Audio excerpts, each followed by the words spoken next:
लोकतंत्र का क्या अर्थ होता है? लोकतंत्र का अर्थ है लोगों का शासन। इसमें शासकों का चुनाव जनता करती है। यह जनता के द्वारा व जनता के लिए शासन होता है। इसमें व्यक्ति को बिना किसी जाति, रंग, लिंग के भेदभाव के समान अधिकार प्राप्त होते हैं। अगला क्वेश्चन है, लोकतंत्र किस तरह एक बेहतर शासन प्रणाली है? कैसे है? क्योंकि इसमें निर्णय बहुत अधिक विचार विमर्श व चर्चा के बाद लिए जाते हैं। नंबर 2, यह जवाबदेही वाला शासन है, यानी जनता जवाब मांग सकती है। नंबर 3, क्योंकि यह समानता पर आधारित है, अतः नागरिकों का सम्मान बढ़ाता है। नंबर 4, इसमें शासक निरंकुश नहीं बनता। यदि वह निरंकुश बनने की कोशिश करता है तो उसे अगले चुनाव में हटा दिया जाता है। नंबर 5 है, इसमें गलती ठीक करने का भी अवसर मिलता है।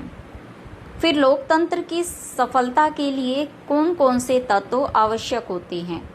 नंबर 1 है सार्वभौमिक वयस्क मताधिकार का होना। सार्वभौमिक यानी सभी के लिए, वयस्क मतलब जिसकी उम्र 18 वर्ष या उससे अधिक है, मताधिकार मतलब वोट देने का अधिकार, यानी सभी व्यक्ति जिनकी उम्र 18 वर्ष या उससे अधिक हो उनको वोट देने का अधिकार है, उसे क्या कहा जाता है? सार्वभौमिक वयस्क मताधिकार।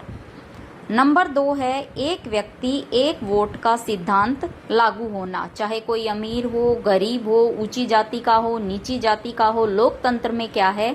एक व्यक्ति के लिए एक वोट है, यानी उनके वोट की वैल्यू एक ही है।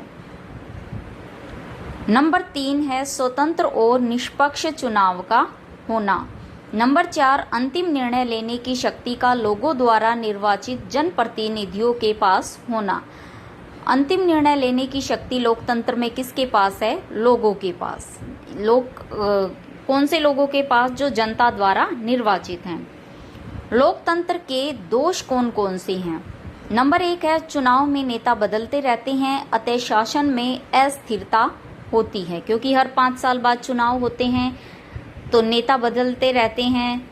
लोगों को जो अच्छे नहीं लगते उनको हटा दिया जाता है, या कई बार लोगों को वैसे ही हटा देते हैं।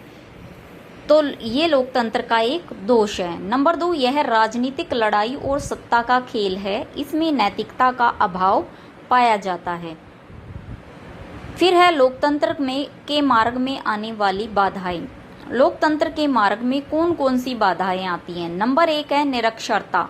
निरक्षरता मतलब जिसको अक्षर का ज्ञान न हो, जो अनपढ़ हो।